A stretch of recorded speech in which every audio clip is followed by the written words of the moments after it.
को देख लीजिए, विकास का एक नमूना हम लोगों ने पिछले कोरोना काल में अप्रैल मई में देखा कि जब मरते हुए लोगों को ऑक्सीजन तक नहीं मिला।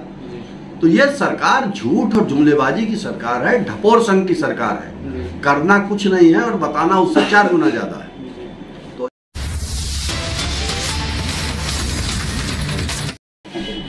नेताजी, जैसे कि देखा जा रहा है कि जैसे जैसे 22 का चुनाव पास आ रहा है, सुल्तानपुर में सभी पार्टियां अपना दम झोंक रही हैं, तो आपकी क्या तैयारियां हैं, सपा की क्या तैयारियां हैं सुल्तानपुर में? देखिए, समाजवादी पार्टी सिर्फ चुनाव के करीब आने पे नहीं, पूरे 5 साल जनता के बीच में रहने वाली पार्टी है। हम लोग पूरे 5 साल जनता के बीच में रहे हैं, उनकी समस्याओं को लेकर के सड़कों पर संघर्ष किया है। और भारतीय जनता पार्टी की सरकार का जो झूठ है, उनकी जो जुमलेबाजी है, उनकी जो गलत नीतियां हैं, जन विरोधी नीतियां हैं, और उन सबसे ऊपर बढ़कर के मुख्यमंत्री का जो तानाशाही रवैया है, उसके खिलाफ उत्तर प्रदेश की जनता पूरी तरीके से लामबंद हो चुकी है और ये मन बना चुकी है कि समाजवादी पार्टी को 2022 में सरकार बनाने का अवसर देना है।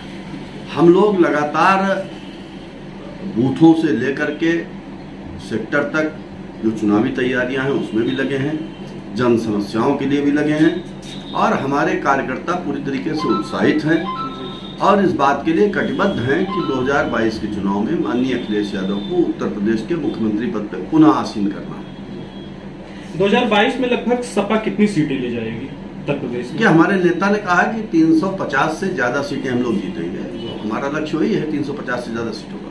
जी, अभी कल देखा गया कि जिले में शिक्षा मंत्री साहब आए हुए थे, उन्होंने कहा कि भाजपा सरकार 4.5 साल में बहुत अधिक विकास कर दिए हैं। इस पे आप क्या कहना चाहेंगे?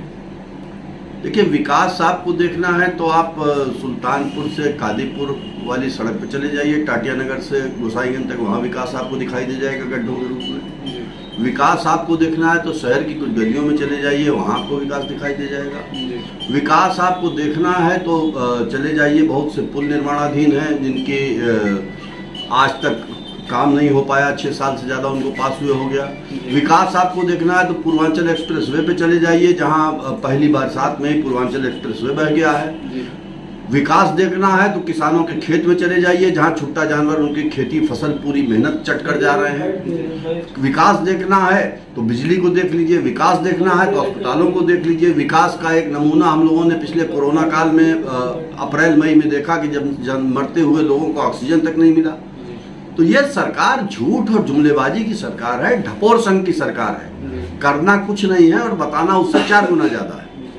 तो ये माननीय उप मुख्यमंत्री जी जो आए थे, उनका भी वो बयान भारतीय जनता पार्टी की ढपोर संघ की मानसिकता का ही एक प्रमाण है और इससे कोई भी फर्क जनता पे पड़ने वाला नहीं है। लास्ट में आप हमारे चैनल के माध्यम से क्या सुल्तानपुर वासियों को कोई संदेश देना चाहते हैं?